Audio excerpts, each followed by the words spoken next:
Okay. Well, like I said, we might have more people join us this morning. It looks like somebody's here. So we'll give it a couple more minutes just to allow people to jump in if they'd like to. For those of you that are watching the live stream on Facebook, if you'd like to participate, feel free to just drop questions into the chat, and I will do my best to counter back and forth to bring them to the forefront. And yeah, so we'll just give it a couple minutes while other people are looking to join. Cool. Looks like we have Leticia Morton on the call right now. So hello, I don't know if you can hear me. Hi, how are you guys today? Pretty good. Good. Was curious, saw the event, through the SA Startup Week. So I'm from SA, so that's fun. I dig it. What's your interest in the topic? Are you interested in food or beer or both or none? Honestly, I didn't know it was food related, but I guess the brewing thing should have given me a clue. I mean, hey, no sweat. Are you? What's your background in terms of industry? I'm actually in IT, so I'm a consultant with network and applications. Well, that's exciting. Yeah. There's a lot of people from IT or tech that move into food. I've seen after the fact. I don't know. I think there's something about building something tangibly that you kind of miss out on when you do things through the internet. And so I don't know. I see a lot of people make that transition later. Yeah, it's been tough, it's tough even in normal times. So this has definitely put up some barriers to entry. For sure. Well, I won't bug you too much, but feel free to participate in the conversation. And by no means, if you decide this is really just not your thing, like, no sweat. I get it. Yeah, so of course. And let me just make sure that I have the stream up so I can make sure that if I see questions, I can bring them to the forefront here.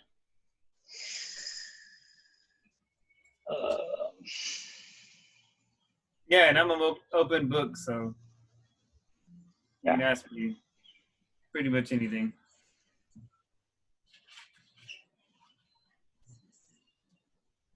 Okay, well, it looks like we have a handful of folks that are watching on Facebook Live right now. Like I mentioned before, folks, if you do want to add questions, feel free to drop them in the chat and I will bring them to the forefront. Today's discussion is called Brewing Success During COVID, or something of that nature. I don't exactly remember the words that I put on paper, but today we have with us a local brewer owner, Ricardo Garcia. He is the owner of Unturned Brewing, which is located off of Brooklyn and Brooklyn near McCullough. They're parallel. Brooklyn near St. Mary's. I guess that seems right. It's on the river. And so, Ricardo, you opened your brewery about a year and a half ago. Is that right? We opened, it'll be a year in November. So we're about 11 months old. Okay, so really exciting. I'm not sure that when you started, you stepped into this whole thing thinking that there would be a pandemic. If you had a business plan before, I guarantee that it was wrong because no one could have predicted the outcome, the timeline, and the factors that existentially have affected the ability to operate within the state, even within the city. So really, I guess we can just start with, who is Ricardo Garcia? Not, I don't want to get too existential on it, but who is Ricardo Garcia and what is the backstory behind Unturned Brewing? Yeah, definitely. So I'll just briefly go through starting in childhood, not only because for me it's relevant as far as I always like it when I'm wrong, simply because when I feel like I can't do something and then someone else tells me, well, I choose to surround myself with people that say, no, yeah, you can, and do it. And I'm like, oh shit, okay. So growing up, my family and I, we immigrated to the United States when I was about a month and a half old from Colombia, South America. So my parents came over with very little, almost no English, and my parents had $100 in cash. So, and they made it happen. So little that I know, I was even watching them. I had front row seats to what the whole American dream was about. And then they made a great life for us as kids. You know, they helped me get through college financially through the first part of it, and enough to where my mom worked her way up from basically, she started working in daycares to what a lot of Hispanic Latino people start off doing, like the jobs that um, like that, and to where she was making upwards of about 100,000 a year as a hairstylist. So I got to see what was possible, and then from there, I grew up. Interestingly enough, I grew up the slow kid. I had a teacher tell my parents that I would never make it in life. I grew up being bullied. I grew up being fat, overweight, and so there was a lot of reason for me to believe why I wouldn't make it naturally, just because of what I would hear or what I would see or what people would tell me. And then fast forwarding, I got an undergraduate degree in business and entrepreneurship from the University of Houston. I didn't even know I was graduating from one of the, usually through Princeton Review, it's either ranked #1 or #2, the first top 2 entrepreneurship programs in the United States. I graduated from that, and then I ended up getting a master's degree in landscape architecture from Texas A&M. So I was doing these things that I never thought would be possible. I never thought I'd make it into, you know, one of the big schools like A&M and all that. When I got out of high school, I couldn't even get it. Nobody would accept me into a university. I had to start off in community college. And from there, so I went into landscape architecture. I ended up getting into brewing because I was looking for a hobby that I could do when we had our first child, that I could do while I was at home. You know, naturally I was into like things outdoors, and I just wanted to be home. I got obsessed with it, and then about 5 years into it, I talked with my wife and said, "Hey man, like dude, I really want to open a brewery." I started some personal development training, which I highly, highly, highly recommend. And going through personal development training, I remember going to the first training, and I heard the question, "So if you could do anything, what would you do?" I said, "Man, I'd open a brewery." And then I heard the second question. I was like, "So why aren't you doing that?" And I just said, "Well, that's stupid. I need a real job." And then they asked me, "Well, who says it's not a real job?" And for like a few seconds, I was like, "Well, I guess me." You know, because I grew up, naturally my parents would always say, because they grew up, they didn't even go to college. They're like, because they didn't want us as their kids to go through what they went through. So, you know, go to a good school, get good grades so you could have a good job, so you could have a good life. And I did all that. And I had a good job and I had a good life. But I was like, man, this is not what I want. Like, it's not fulfilling. So I realized I wanted to have a great life, not just a good life. And then, so from the age of 15 to 30, I was all over the place. I had at least 15 different jobs, 13, 15 different jobs, not including all the multi-level marketing stuff that I would attempt and give up. So when I approached my wife about opening this business, she's like, "Okay, if you do this, you have to stick to it. You can't give up. You have to stick to it." So that's how the name came about, Unturned Brewing Company. It's the dream I'm not turning my back on. And don't get me wrong, there was, I would say, more times than not, I did not believe this would happen. But I, you know, going through the personal development training, I stuck with it. And little by little, every day, I just kept moving the needle forward to get here. I mean, to the point where I didn't believe it was going to happen, where right before I found our landlord that we signed the lease with, I was seriously considering going into the military reserves, because I just, you know, I needed something for a sense of purpose. And I never went into the military. I didn't have enough courage to do it. So that's how I'm 39, so 39 years fast forwarding. This is where I'm at now, and I went through the same thing so many people go through. I have 2 kids. I had a full-time job. I was making decent money, and I was like, oh my God, I'm gonna quit my job. I already have 2 kids. And all the excuses that I'll speak for myself, that I would come up with as to why it wouldn't work, or why, it's too risky. So that's it. That's the brief overview. Awesome. I appreciate you sharing that with us, especially, the sort of hard pathway that it's taken you to get here so far. As you move through that story, I always like to ask people, was there something that taught you or showed you? I mean, you went through school and you graduated with an entrepreneurship degree at the beginning, and then you went through landscape architecture.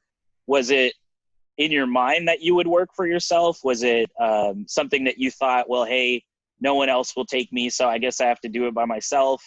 How did you decide that entrepreneurship was really the pathway for you? Yeah, so before I even went to University of Houston, my mom would push me. She's like, just go to school. Like, I was like, no, why do I need to go to school for? I'm going to do my own business anyway one day. She's like, just go to school. And she was always like, if you fail it, because I had a lot of trouble in school. I was a slow kid. I'm sure even if you tested me now, I probably have like some kind of ADHD or whatever the hell it is. So she's like, if you fail it, just retake the class, just keep going and get through it. So I was like, all right. So I started going through school, knowing that I wanted to do something. I just had that wanting to do something on my own or my ideas bug, right? That fire inside of me. Even though I as kids, we dream about becoming these things that seem impossible, or at least as kids, they probably weren't even impossible at that time. And so I was like, all right. So I went through community college. U of H finally accepted me. And then I went into the entrepreneurial program. And then from that point on, like I just knew that I wanted to do something on my own. I got a little bit of mentorship from a dude named John McCormick. And he owns Visible Changes. And he's what's the company that my mother's worked for over 30 years. So he gave me some guidance, and I just took off from there, not really knowing where I was going. I just knew I wanted to do something. And at some point in my life, I knew I had said to myself, I wanted to own my own business by the age of 40, and by the age of 50, I want to be like financially well off to where if I didn't have to work anymore, I didn't have to, which I don't ever see myself not working. Okay. So along that journey, you picked up home brewing, and then now you're, tangibly a brew owner. How did you, I mean, a lot of people get into home brewing. So how did you realize like you were good at it and that this was something other people would actually pay for?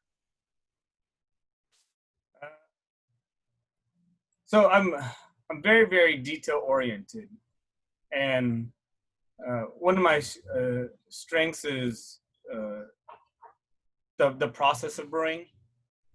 So, meaning like if you're cooking something, the timings, how everything operates. So that's, and then also the brewing is one of I've heard the hardest alcohol to produce because it requires sanitary conditions, much more so than like wine or spirits. So that's how I got into it, and that's what I focused on. Was I would make the beer, and I'm like, oh man, I could just make it. I could make it a little bit better. I can make it a little bit better, to the point to where like, man, people, oh man, this is really good. Like, and enough to where my wife, she would drink it, and then we'd go to other breweries, and she's like, your beer is just better. And I was like, nah, whatever. You just, right? I just thought she was biased. But more and more as time went on, I started to realize it too. And that's where I knew that if I'm willing. So one thing I believe is if I'm willing to outwork other people, even though I may not be the smartest guy or the most talented, as long as I'm willing to outwork the people around me, I can be better than them. So really kind of betting on yourself, which is a great theme about entrepreneurship. Is I think those that are successful with it, they tend to bet on themselves, maybe sometimes a bit unrealistically at points, but if they put in the work, then maybe they get there. So I always like this in running our Break Fast and Launch program, which is for entrepreneurs looking to start food related businesses. One of the things that we really try to harp on is testing before you invest all of your time, your money, and effort into something. And so I know that when you started, or as you were kind of pursuing this dream of yours, testing with other people was a crucial pathway that helped you not only test out the various flavors of beer or whatever what have you that you were creating for, but then also the concept of getting it to other people has helped you even secure some funding at the end of it all. So I'd love if you could talk about bringing your craft to other people and inviting in the public to just try it. And you did that for more than a year. I'm sure. I don't know how many years or months that you pursued that, but I'd love to hear if you could talk about that for a little bit. Yeah, for sure. So it's interesting because, right, that's one aspect of it, like testing the product. But real quick, before I get into that, I just want to touch on, so many people are like, man, so how'd you do it? There's just so many variables that go with it, right? This one, testing being one of them. So I wish you could just say it was like one specific thing. I know from a mental aspect, it is more so. It's more simple than people realize. Yet it's the day-to-day monotonous things that people can't get past. So I just wanted to touch on that right quick. So I started to do free beer Thursdays out of our garage. So of course, when I did it for almost 4 years. So when I started it, the very first one, I felt stupid doing it, right? I'm just like, oh my God, who's gonna come to this? Are they even gonna like my beer? Is it good? Is it shitty? I guess we'll find out. And so the very first one, there was like one person that showed up. And then over the years, it just kept getting more and more popular amongst like friends and neighbors. And I would actually post the events on Facebook through like the Back Unturned page. And I would boost them, right? I'd pay, $5, $10, $15, $20 and get them out to people that I wasn't connected to, like through friendship or whoever was following us. So the cool thing is, like, I remember, and this is, so thankfully I have a very supportive wife. And I remember saying, hey man, like, should I boost this thing? I don't know, is it even gonna help? And she would always say, well, is it gonna hurt? And I'm like, I guess not. So I paid whatever that was, did it a few times. And it was really cool to have people that I've never met pull up to our house. And I give them so much credit, right? Because they would get out of their car and they'd be walking up to their garage and like, we're here for the free beer Thursday thing. I'm like, oh yeah, come on in. I'm like, they had no idea what they were walking into, right? Like, is this guy some weirdo? Is the beer even good? And then out of that, I met some folks and they were part of a running group. And then I became friends with some other folks, and through simply boosting a post, I ended up raising $90,000 through connections I made through that. It took, don't get me wrong, it took a couple of years of talking to them, showing them that I wasn't messing around, like I was in this for the long haul. So fortunately, me doing that showed them, like, me testing the product and showing that I was like, my garage was a mini brewery. They knew I was serious. Does that answer the question good?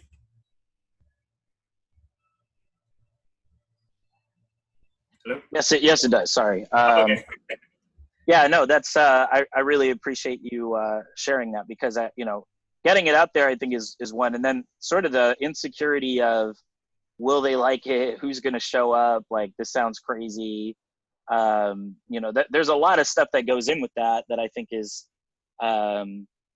it's just really unique. And so to be able to put yourself out there, I know that that's something that's hard to overcome at times.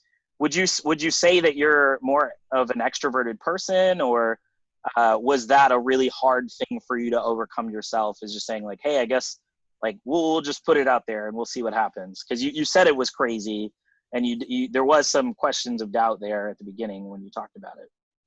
Oh, no, it definitely, I had no choice but to talk with people when they showed up, obviously.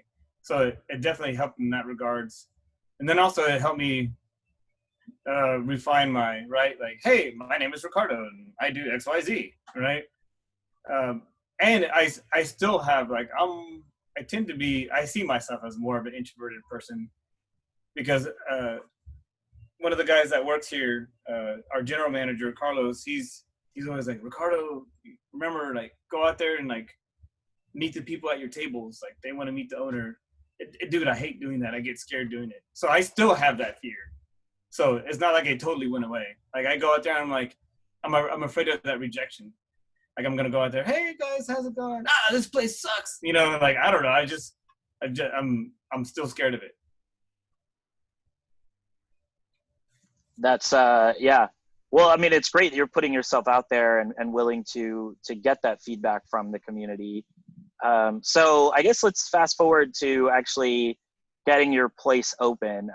You mentioned that there was a lot of rejection, perhaps in searching for real estate, finding the right location, or even maybe even in raising funds or otherwise. So how did you? What the downtown location that you're in right now, was that your initial hope, or were you hoping to start in a different location? And then how did you, what kind of hardships did you have to deal with in terms of, getting it to a place where you could actually open? Yeah, so downtown was not at all where I wanted to open initially. So I live out towards Leon Springs, and right in between Bernie and, like, San Antonio, where the rim is at 1604, there's not what I wanted to do, what I wanted to create. So my goal was to put it out there. And naturally, I faced a lot of rejection simply because I had no professional brewing experience, like working in a brewery. I didn't have the resume, right? And then I had no restaurant experience, because we're also a restaurant. We also have a full-blown pizza kitchen. We have a chef. He makes incredible food, incredible, like, pizzas, salads, wings. We have an amazing brunch, and we're slowly climbing. We're getting well known for our food as well. So investors, banks, they didn't see any of that on my record. I was the guy the idea guy with basically the work ethic. So I faced a lot of rejection from investors, and fortunately, the people that ended up investing, they just saw me. It took me 5 years to get this done. After about, I would say, at least 3 to 4 years, they were like, okay, this guy's serious. Like, he's not giving up. Even though I wanted to, plenty of times. Enough to where I'm like, oh my God, who came up with this stupid name? Because if I give up, how am I going to tell people I gave up on Back Unturned? So then eventually I met our landlord, which is Lawrence Siderly with Zurich Properties. He's an amazing, amazing man. I met with him, and it was to the point where when someone said, hey, let's go meet with this guy at this space, I knew the space was available, but I automatically said, they're not going to lease it to me. Everybody's like ghosting me, not responding. I didn't have the financials. I didn't have the collateral. I literally had not much money. So when I pitched him the idea, he's like, all right, let's do it. And I thought he was full of shit. And then less than a month later, we had signed a letter of intent, and then within 2 months, we had signed a lease. So this guy was serious, and that's pretty much how that went. I ended up going with the downtown location because when we came across it, it was CPS Energy headquarters is being built right across the street, which is going to have somewhere around 2,000 employees. There was another office building called, I forget what it's called, the Soto, that's being built. And then there's an apartment complex a few blocks away that was being built, not including being close to Pearl and everything that's happening. And when I met with Lawrence, he's like, dude, like, this is a no-brainer. Just do it. And I knew it would work here. Well, I 80% knew, right? There's always that, like, oh my God, what if it doesn't work? We open and nobody comes. And so that's how that went. But no, it was definitely very, very challenging looking at all the different properties and meeting with people. And either they say, oh, you're just too, well, at least the ones that had the courage to say it to my face, oh, you're too risky. Okay, at least I'd rather them tell me to my face than like, okay, we'll keep in contact. And then I email them, call them, and then nothing. But yeah, that's how we came across the location. It's that, right, being ready, just training and practicing. And then when the opportunity showed up, man, I jumped on it. And so when you started, did you want to have food included as well? Or was that something that you had to add on after the fact? No, I didn't want to have food. I wanted to be a production brewery. So if you go to Alamo Beer here in town, they have like this really nice facility. And if you go in the brewing area, they got these huge tanks. Like I had this big ego, like, oh man, I wanted to be the biggest, baddest brewery. And I can say we're distributed all over the place. And I don't know, I just had that. What ended up happening though is the more and more I ended up talking with other brewery owners, the more I kept hearing, dude, if I could do it all over again, I would just open a brew pub. You'll profit much faster. You cash flow much faster instead of working on distributing so much beer for such a low margin. And I just kept hearing that over. And finally I was like, all right, well, I guess we're going to do a brew pub. And I ended up coming across a guy named Tom Hennessy out of Colorado that he owned a brew pub called Colorado Boy. And he offered a class, like, or a training. Basically, you go for almost a week, like 4 or 5 days, and he trains you on his business model, some brewing stuff, kitchen stuff. And that was his 8th restaurant and brewery that he had done. And he had all the other ones he had successfully sold or whatever happened with them. None of them actually like failed. He would sell them and move on. So he's like, basically it was, there was one of those questions like, do I really need to do food? He's like, do I really need to answer that question? So from then on, I knew I wanted to do food. And then there was a lot of other brewery owners I'd talk to, and they're like, man, we don't want to mess with food. That's no way. We're not going to do it.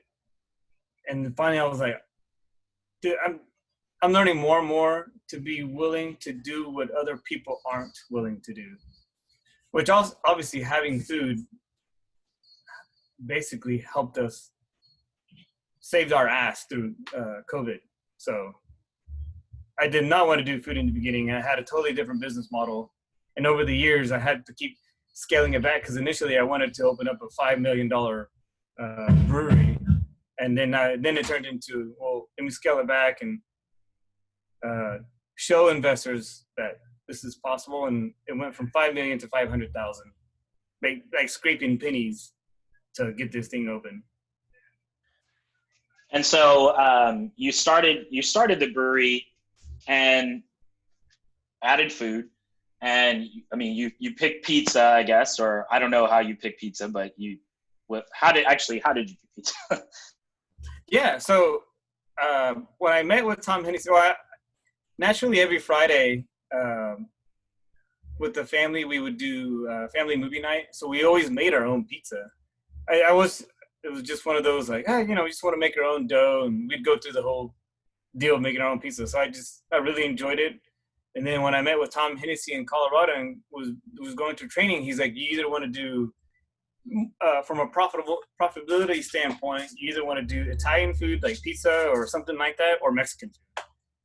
And I naturally gravitated toward pizza because it's one of my favorite foods and one of the easier ones to work with. Okay. So let's talk about COVID and really how that affected your plan. One of the things that I really appreciate about your ability to work, as you said, just put more work in than anyone else will, is your ability to, really take information, work with it, apply it to your situation, and then turn it back to, something that's effective for you. So when you started out, prior to COVID, you had, what is it, I guess 2 or 3 months worth of non-COVID sales. What was that like? Opening up was obviously a little slow. We never really officially announced it. We didn't announce a grand opening. We basically soft opened, getting things, working out the bugs. And then by January, we did a grand opening weekend when we were like, all right, I think we pretty much, we've got our game good. And I think we did our grand opening in January. It was either January or February. And so we opened mid-November. That was pretty slow. December was pretty slow. Well, for us, number-wise. So we did about 40-something thousand in revenue. And then by January, we were up close to 80,000 in revenue. By February, we were already doing numbers that I didn't think we would hit for almost a year. So let's just, 80,000 in revenue, because my goal is to at least do $1 million in revenue each year. And so in this business, we're looking at a 10 to an awesome sweet spot would be 15% profit margin. So, $100,000 to $150,000 profit left over in the bank account. And so we're like, oh man, we're doing amazing, blah, blah, blah. And then, in March, COVID hits, and then we start hearing all the news. And I just felt like someone punched me in the gut. Right? So we have that every Wednesday morning, we have a team meeting with everybody. And I was just I'm crying. And I'm like, dude, I don't know if we're going to make it, guys. I don't know how we're going to do it. We have to close. We can do curbside stuff and to-go stuff. So that was a huge unknown. I never thought I'd be at the mercy of someone playing red light, green light with our business.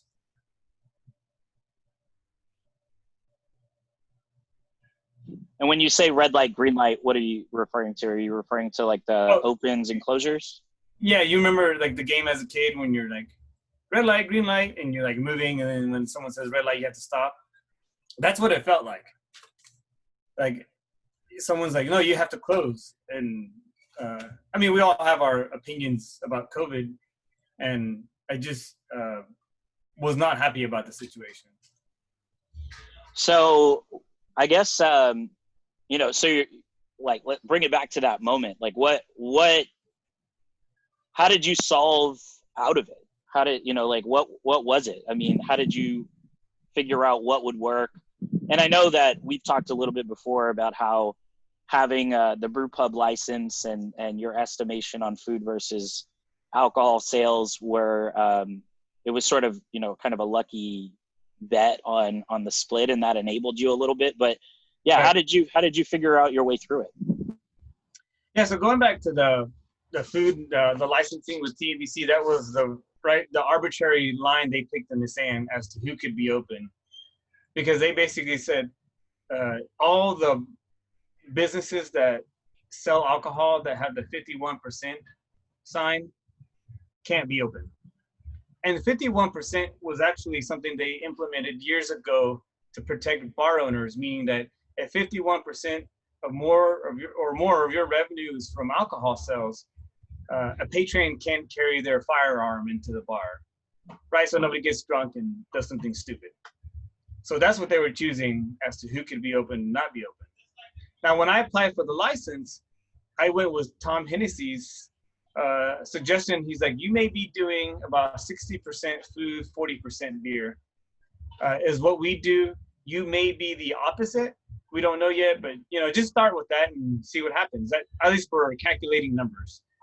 So when I filled out my TABC application, I'm like, all right, 60% food, 40% beer. I had no idea. And once I found out, they're like, okay, if you're 51% or over, you can't be open. I was like, oh my God, thank God. Like, that's what we put on the application. I had no idea. So that answers that part of the question. What was the other part as far as like adaptability, maybe? Yeah, it was just like, how did you figure out what was going to work from that point to really save your young business from closing indefinitely? Yeah. So what I always tell people are, people come in, they're like, oh man, this place is awesome. You did amazing. You're doing amazing, blah, blah, blah. I always point to our team here. Cause yes, I may be like the idea guy or whatnot, but I always say like all our assets walk out that door every day. Because when I was really stressed and, crying, like, oh my God, I don't know if we're going to make it. They all basically rallied around me like, dude, don't worry. We're going to make this happen. We're going to figure it out. I'm like, okay, all right, guys. So when we shut down and eggs and milk and toilet paper were hard to come by, we could get them through our food supplier. So we basically started hustling eggs, milk, and groceries on our curbside pickup. I never thought I'd be doing that, right? Hustling toilet paper. And it wasn't even like, we weren't even profiting off of it. It was just like, what can we do to cover our bills? And then the chef was like, oh, dude, he's like, we can scale back our menu, all the things that are very time consuming, like labor-wise, as far as prep, we can cut all those out. We can just keep, X number of items. That's going to help a lot with labor. So we basically went from doing about 80,000 a month to about half that. We were doing about 40,000 a month through COVID, through April. And so it was like April, about 2 months. We were shut down for about 2 months for inside dining. And we would just do whatever we could to stay relevant. I don't remember, I listened to I read a lot of books and listen to a lot of podcasts from a couple people that I follow. And I just remember hearing something that you just got to do what you need to do to stay relevant with the public. So that's what we would do. We would just offer different specials, do different posts on social media. Thankfully, by that time when we were shut down, we had enough of a following because we got attention from David Elder from Elder Eats. He came in and did some stories on us without us even asking. He just showed up and he said, you came up on Yelp as a new hotspot, so I'm here to check it out. And then once I got to know him, I was like, hey, what can you do to help us out through this COVID thing? And he just showed up one day and did another short video. So that helped a lot. We also worked with a woman named Amanda. Oh my God. She's SA foodie on Instagram. Spencer. Yes, thank you. Amanda Spencer. So she came in and we've been doing posts with her on a regular basis. She's got a huge following and people would show up, oh, we're here because we saw SA Foodie's post. And we're like, oh my God, it's working. So we would just do whatever we could.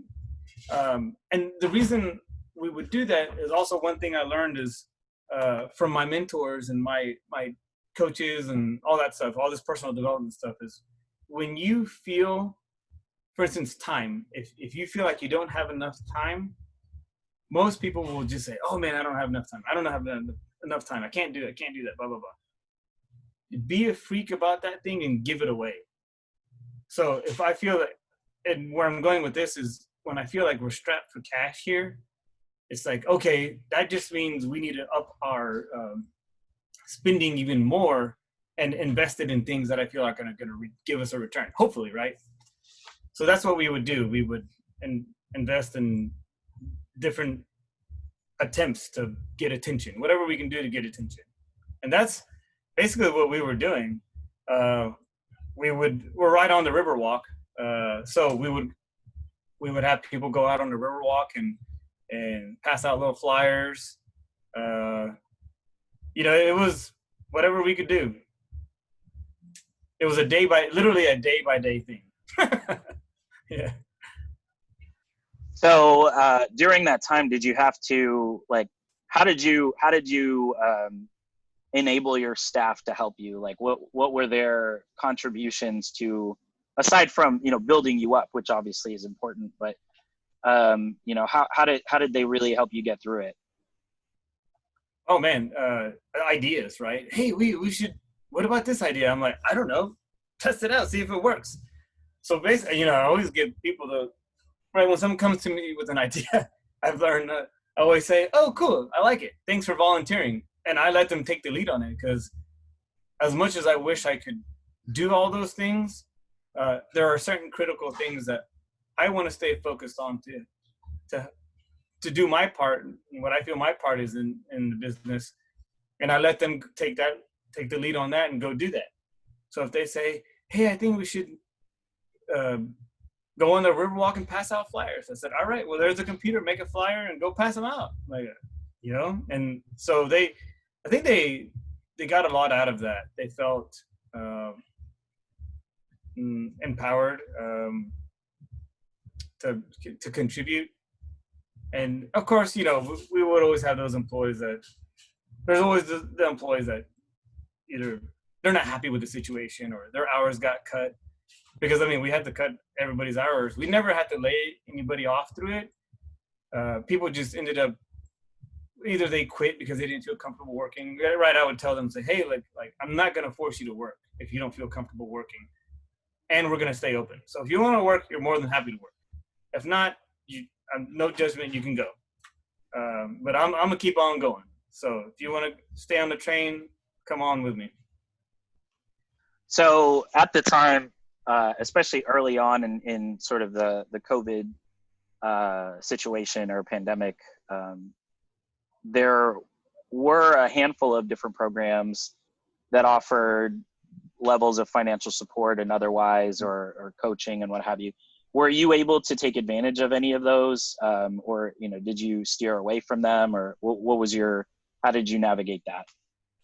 Yeah, so what helped us out a ton was the PPP loan, so the payroll protection program or plan. And that's where I want to give a huge shout out to Credit Human for helping us with that, because so many other banks were, "Well, do you have an account with us?" "No." "Well, you have to open an account first, and then you can apply for it." I'm like, well, that just seems like a lot of bullshit paperwork to not even know if you're going to get it.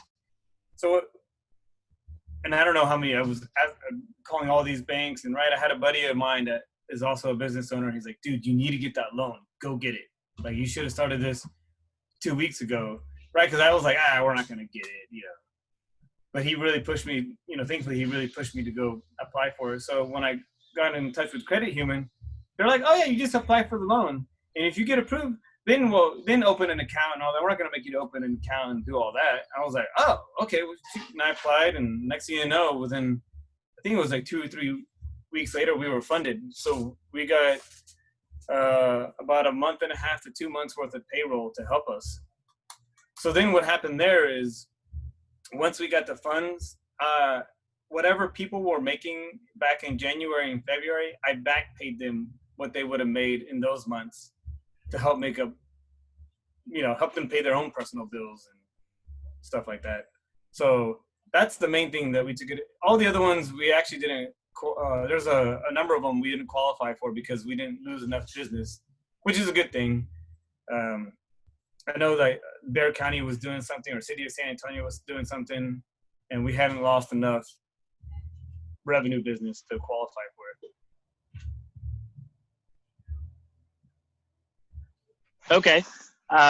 Well, that makes a ton of sense. And so that relationship really kind of helped foster you through it. You talked about having another business owner friend that told you about or gave you the encouragement to, or pushed you towards.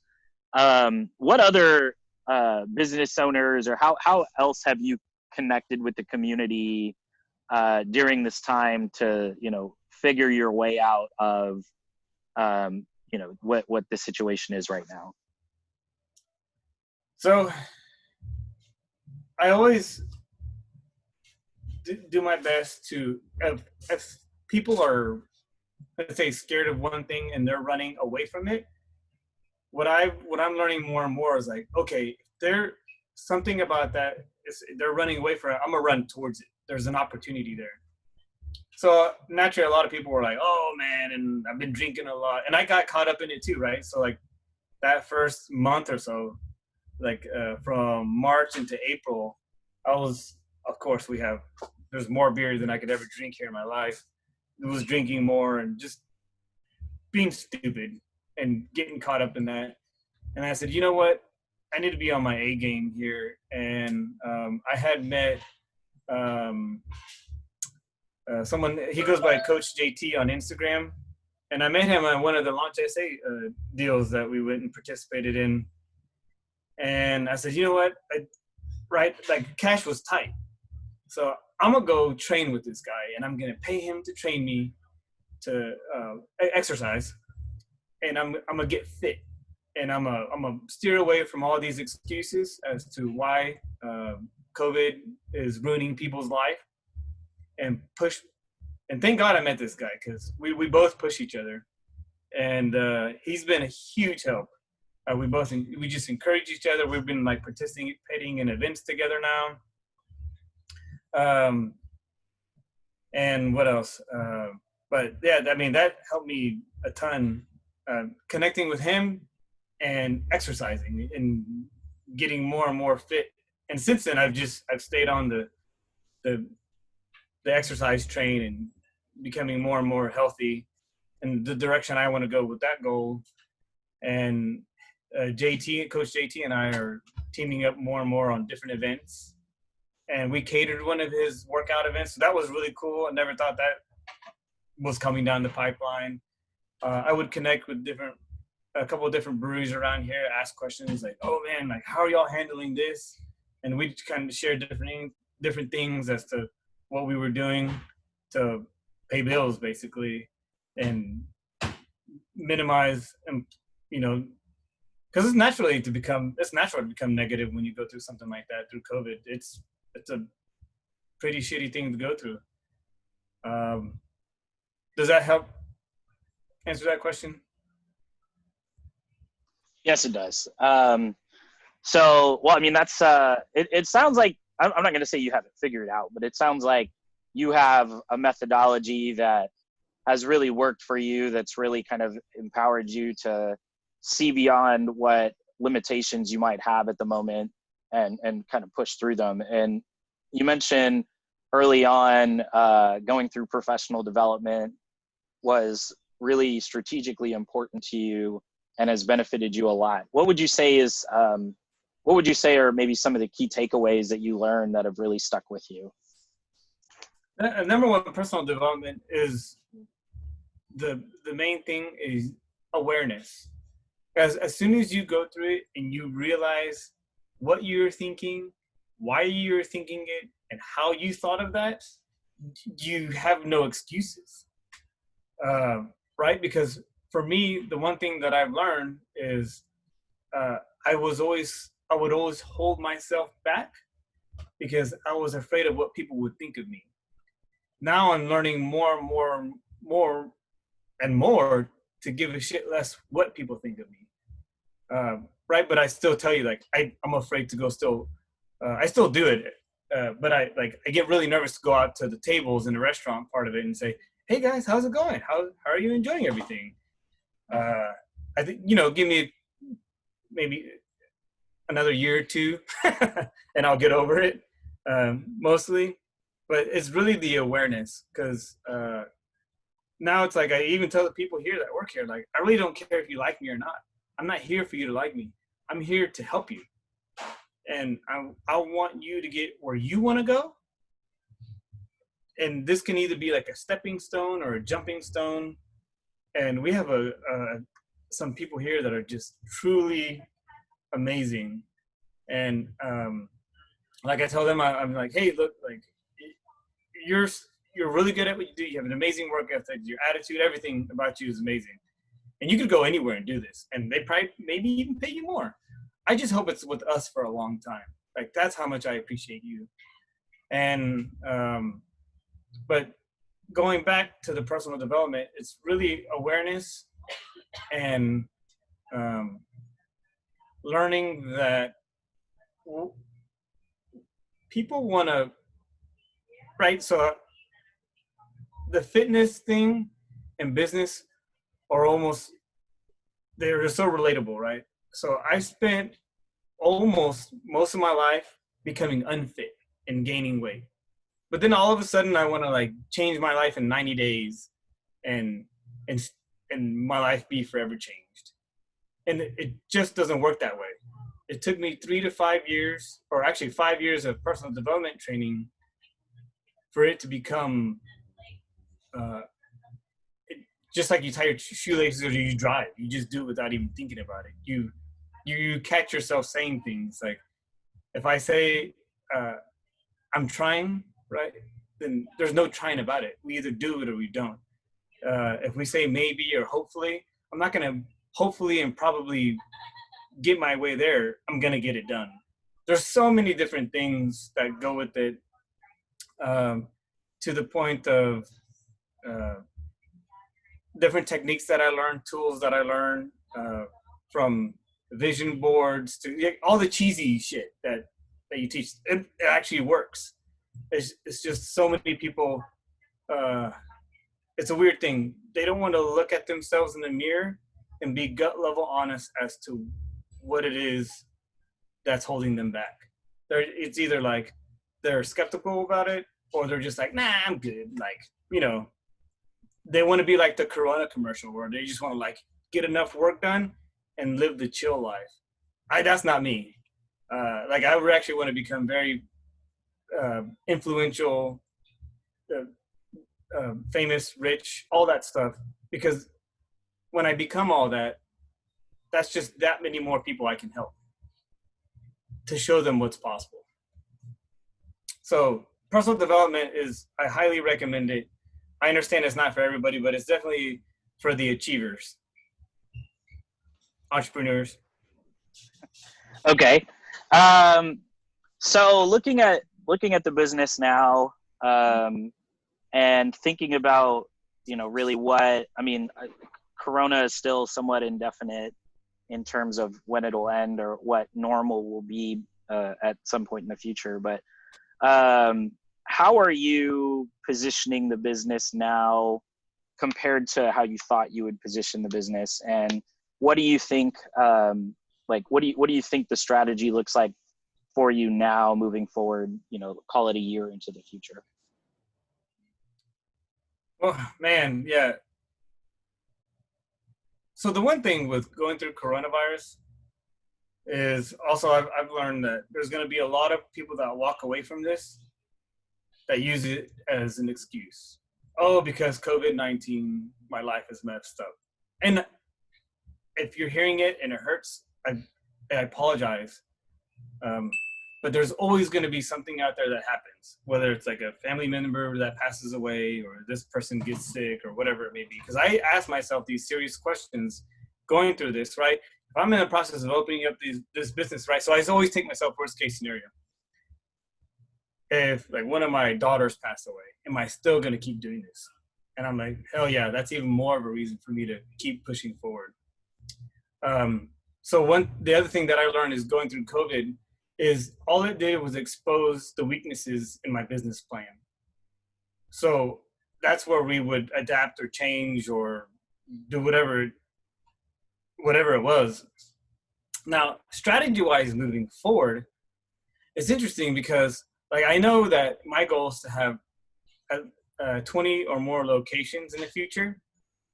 And how we're going to get there exactly, dude, I really don't know. I just know that that's where I want to get enough to where it's like I can envision myself like having to fly to each location to check, to do this thing. And all I know is that I'll make my daily decisions based on that. And I'm doing it. I'm giving it all I got on a day-to-day level to win each day. Because if I can win more days than I lose, then at least I'm still moving that needle forward. So as far as like specific strategies, man, I wish I could say. Like I really don't know. All I know is right now cash is tight, and like I told our general manager Carlos and chef yesterday, I'm like, guys, like the cash is getting tight. Like if I can't get that bank account to grow, like we're just gonna have to start cutting labor. I don't know what else to do, and reevaluate our margins on things. So we run a lot of specials to get traffic in. So I'm not apologize about the phone ringing. So I just don't know exactly. Like I know some of the things that have worked for us. Like right now we're hitting about a 90,000 a month in revenue, which is we're at 50% capacity. I never thought we would do that. And so it sounds great, but also like I can't get the bank account to grow. So it's really frustrating. Because we're meeting payroll, we're getting rent done, we're paying all the stuff that goes with that. But I would say as far as specific strategies, the main thing that I know is I'm willing to do what it takes to make it happen. Obviously within moral values, and to like, okay, XYZ Brewing is doing that, but they're not willing to do this. What am I willing to do? Okay, well, I'm willing to be open Mondays. What other breweries out there are open Mondays, maybe even Tuesdays or Wednesdays? Not many. So, okay, let's open Monday, Tuesday, Wednesday. We may not be making money. We may not even be breaking even those days, but in the long run, it will help us achieve our goal.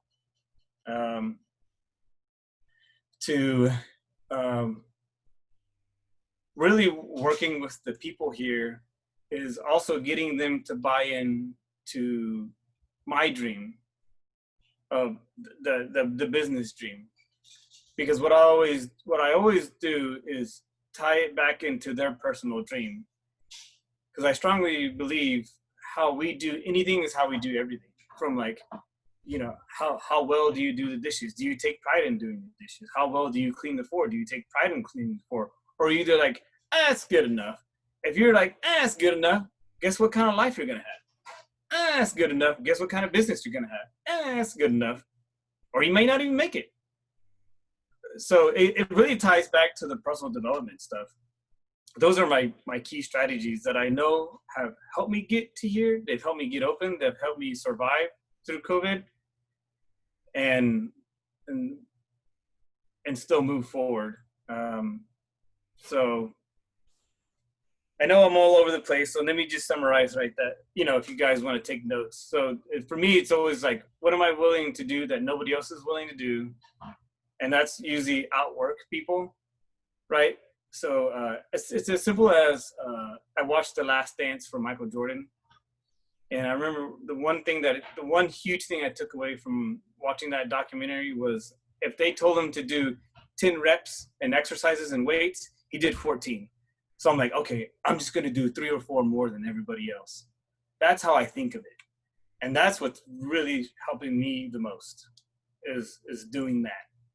And doing what nobody else is willing to do, and then also having really, really high standards. So I put my standards so high that I feel like they're above a lot of other people's, that when I fall short of my standards, I'm still above them.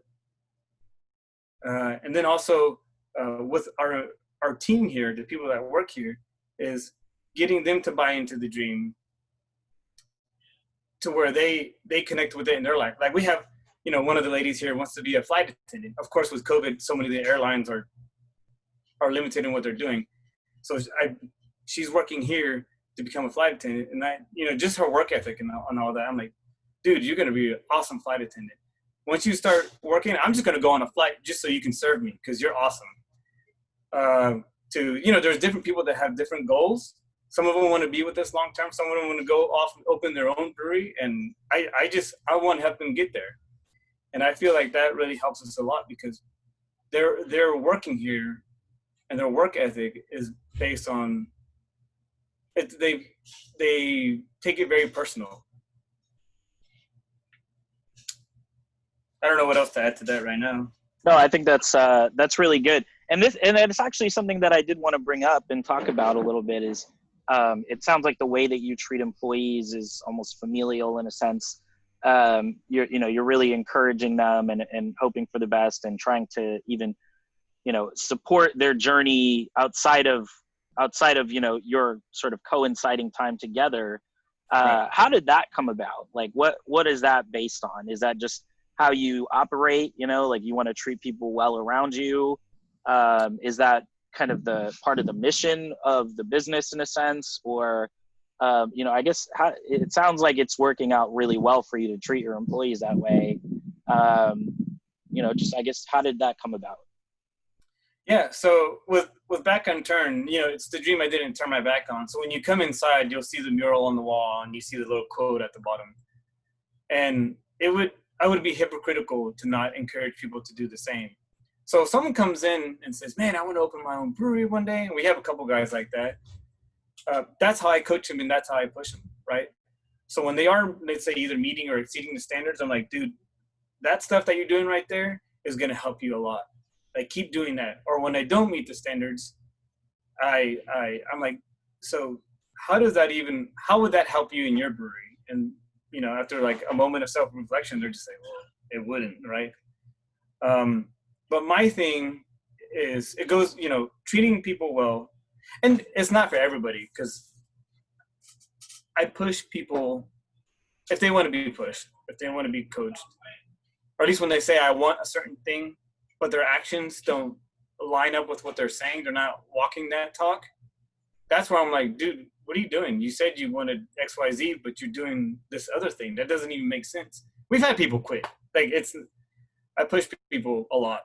But I also remind them, like, how I push you, I push myself 10 to 100 times harder.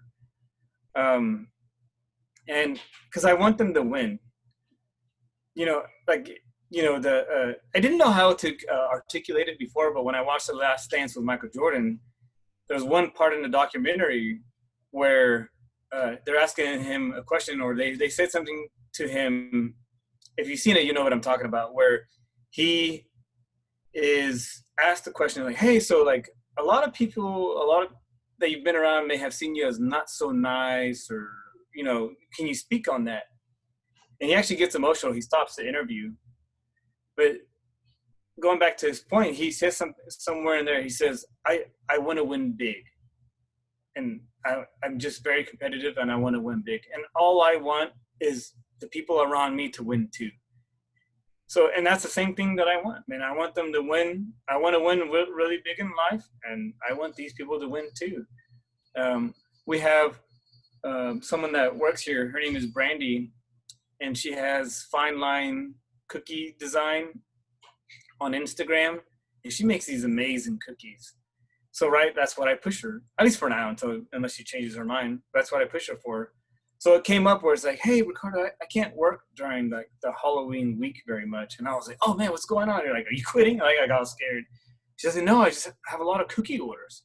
And I was like, oh, dude, that's really cool. Like, I get sad that she's not gonna be here, but it's at the same time, I'm like, man, it's working, right? Like, and she's also one of those, like, I don't know if I've had anything to do with it, but she's like eating better and doing the fitness thing. We have a couple other people doing that too. So it's almost like a contagious thing that right when they say like, when the tide rises, all ships rise. I strongly believe that. And that's what I want. I just want to help people. Now I understand a lot of people don't see that all the time. I get a lot, man, Ricardo's a dickhead, or he's just always so blah, blah, blah, and this and that, and man, but I know where my heart is, and I'm at peace with it. Like, I sleep well at night because I know that I'm pushing myself, and I want to help other people. And I really feel that the people that want to move and achieve, that this is a great place for them to come and work and grow.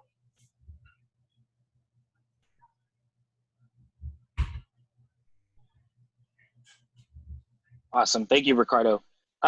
So I want to see if there are any questions real quick outside of me asking questions. I see there's at least one other person on this call. I don't know. It looks like Laquina. if you have any questions, if you'd like to, you're more than welcome to unmute. If not, that's okay as well. I'm also going to just quickly glance over to our Facebook and see if there's any questions there. And I know that there's sort of a delay, so I'll give it a second to reflect. But looks like a friend Sosa is just said, you know, great job pivoting, and it sounds like you're their role model, which is pretty cool. So I'll give it, like I said, a few more minutes to see if anybody else has any questions. But in the meantime, Ricardo, you know, thinking towards the advice that you would give sort of your self a year ago or yourself at the beginning of this dream, what would you tell yourself that you've learned through this journey now that you maybe wish you knew back then, that ideally would help you, or maybe even help someone else thinking through getting their dream off the ground? Yeah, that's an awesome question. I'm sure we've heard this time and time again, but really just stick with it. And I was guilty of this too. A lot of people get caught up in like, man, how you doing today? Oh, you know, living the dream. Oh man, really busy. And it's like, I've learned to become effective, not just busy. So I don't know if everybody knows who Robert Kiyosaki is. One of the main, he's the Rich Dad, Poor Dad dude that wrote some books and huge real estate investor.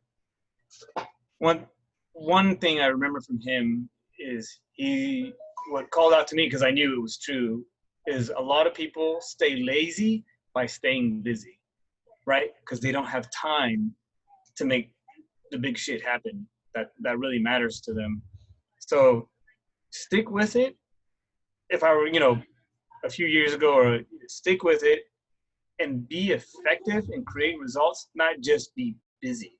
Because it's really easy to be caught up in just being busy, and you just feel like you're on a treadmill and you're not going anywhere. That's what it felt like for me for years. And then I got to the age of 30, 39? So it was 5 years ago, 30, 33, 34. And I'm like, oh my God, like I went to school for this, and where am I at? I don't even have my own business yet. Like, this is, what's going on?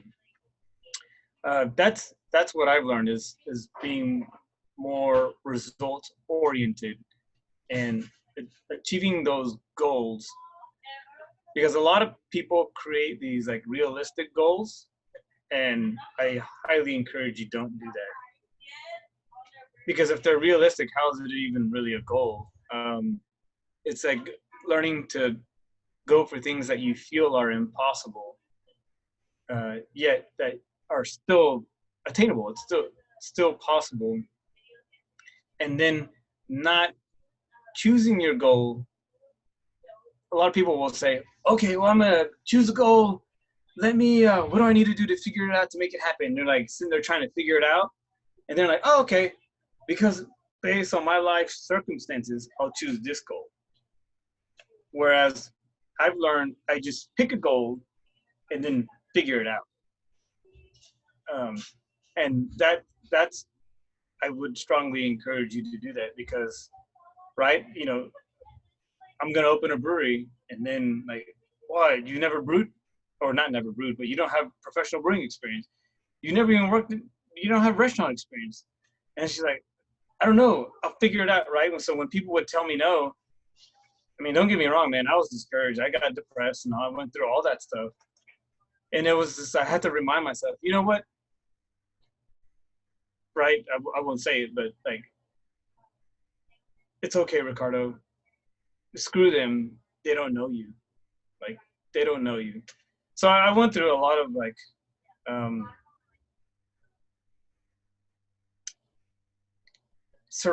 finding people that would push me.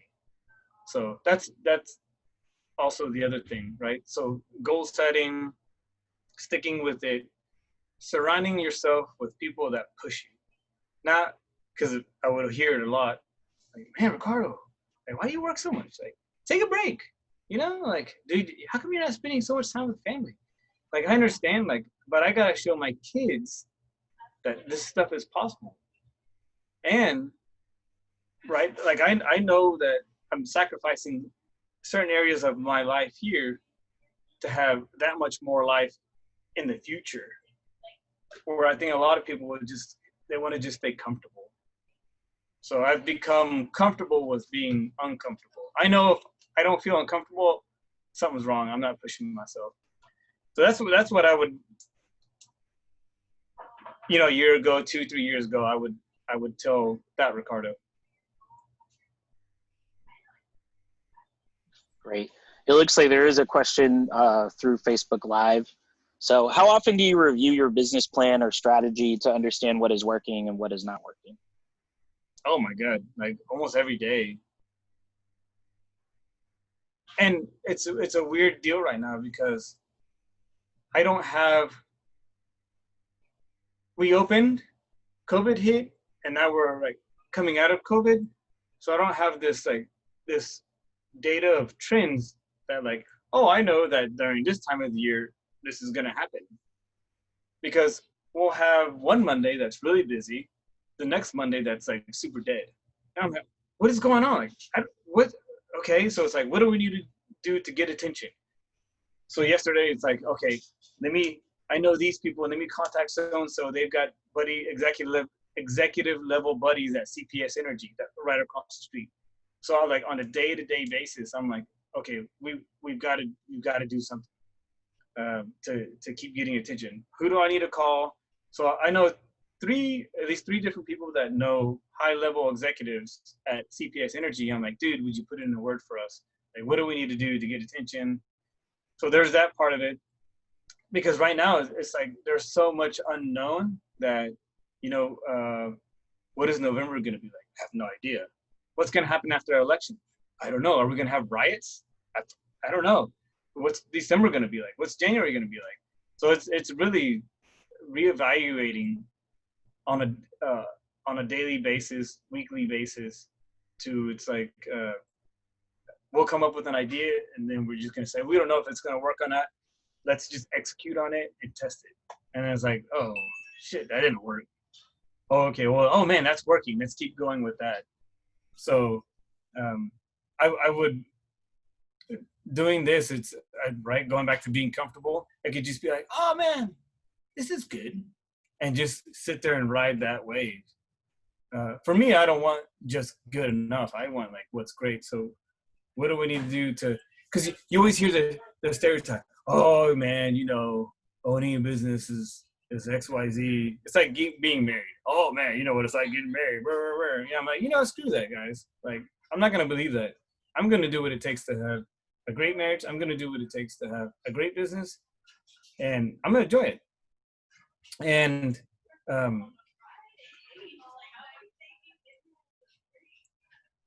it's just right now. I don't know. I have to reevaluate on a daily basis as to what our business strategy is going to be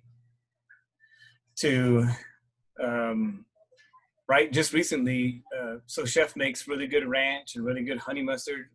He's working on putting together some like retail products and bottling it so we can sell here at the brew pub. Right. So we're just like consistently always like, okay, what can we do? Something that's new. What can we do? What can we do?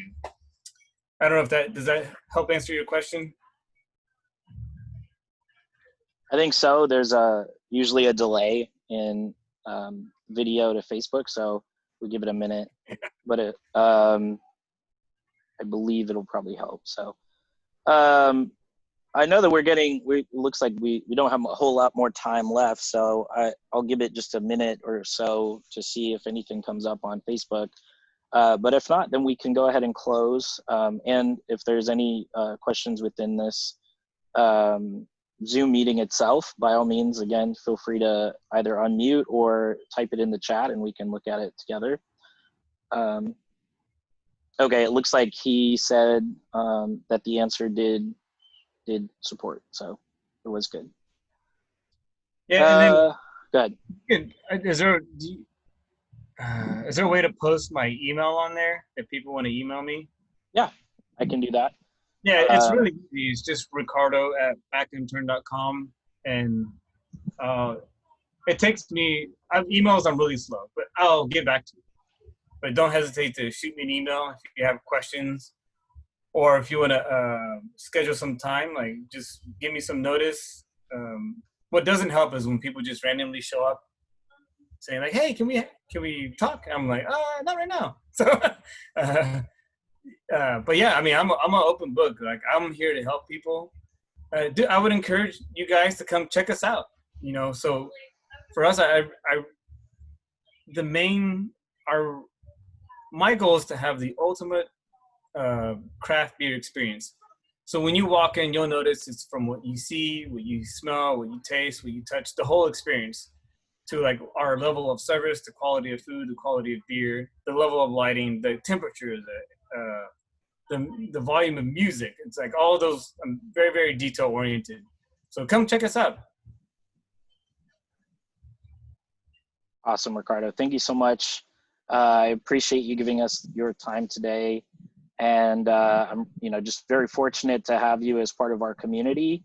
And so thank you so much for participating.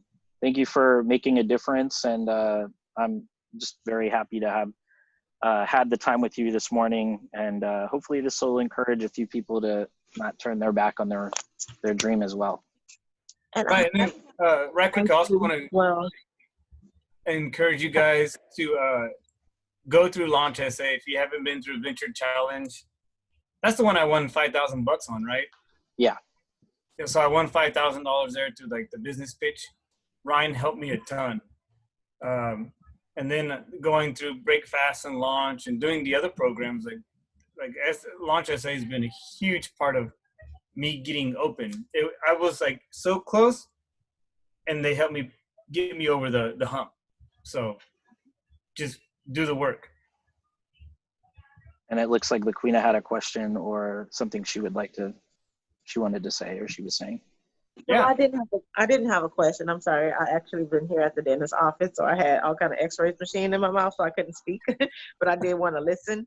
And before we closed out, I just wanted to say thank you for giving us information about your business adventures. It was really motivating because we all, start off just kind of like iffy. What if it doesn't work, or will it work, or just always questioning our abilities to do things. And so, just hearing where you started off at and where you are now, it just gives me a little bit more of a push to proceed and quit being my own critic all the time. Right. So I just wanted to just say thank you. Like, I really, truly appreciate your word and your wisdom. No, definitely. For sure. You're welcome. Perfect. Well, thank you so much, Ricardo. I'm going to go ahead and close this session, but again, if you'd like to reach out to Ricardo, his information, his email rather, is ricardo@backunturned.com. I've also included in the chat for this Zoom, as well as in the Facebook chat that's online for this stream. So thank you, Ricardo. Thank you for everyone else that participated and listened in. And we will see you for the next session that we do, which I think is next week. So thank you again. Yeah. Cheers, guys.